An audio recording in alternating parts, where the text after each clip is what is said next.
मुंबई से लेकर दिल्ली तक कई दौर की बैठक के बाद बीजेपी, एकनाथ शिंदे की शिवसेना और अजीत पवार की एनसीपी वाली महायुति में विधान परिषद सीटों के बंटवारे पर बात तो बन गई, पर गठबंधन के अंदर अभी भी खलबली मची हुई है। एकनाथ शिंदे लगातार बीजेपी से नाराज बताए जा रही हैं और अब उन्होंने मंत्रालय में हुई कैबिनेट बैठक में भी हिस्सा नहीं लिया, जिसे लेकर कयासों का बाजार गरमाया हुआ है। देखिए रिपोर्ट। 18 जून को महाराष्ट्र विधान परिषद की 17 सीटों पर चुनाव होने हैं, जिसे लेकर राज्य का सियासी पारा हाई है। महायुति में मची अंदरूनी खींचतान अब खुलकर सामने आ गई है। गठबंधन में सीटों का बंटवारा तो हो चुका है, लेकिन एकनाथ शिंदे विधान परिषद की सीटों के बंटवारे को लेकर काफी नाराज चल रही हैं। खासकर नासिक, छत्रपति संभाजीनगर, रायगढ़ और यवतमाल जैसे 4 महत्वपूर्ण क्षेत्रों में उम्मीदवारों को लेकर गठबंधन के सहयोगी दलों के बीच तीखी खींचतान चल रही है। शिंदे गुट का आरोप है कि उनकी हक की सीटें या तो सहयोगी दलों को दे दी गई या खाली छोड़ दी गई है। खबरें हैं कि शिवसेना प्रमुख एकनाथ शिंदे ने मंत्रालय में हुई कैबिनेट बैठक में इसी नाराजगी के कारण हिस्सा नहीं लिया।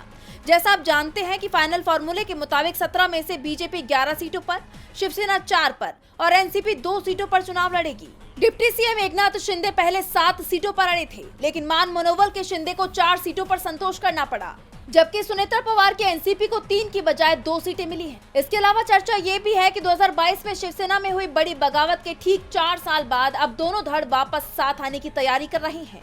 शिवसेना यूबीटी के नेता अंबादास दानवे ने भाजपा पर आरोप लगाते हुए इसके संकेत दिए हैं। वहीं इस पर प्रतिक्रिया देते हुए शिवसेना के वरिष्ठ नेता अब्दुल सत्तार ने भी कहा है कि भाजपा ने जहां शिवसेना यूबीटी के हाथ पैर काट दिए हैं, वहीं छत्रपति संभाजीनगर जिले में शिवसेना का सिर ही काट दिया है।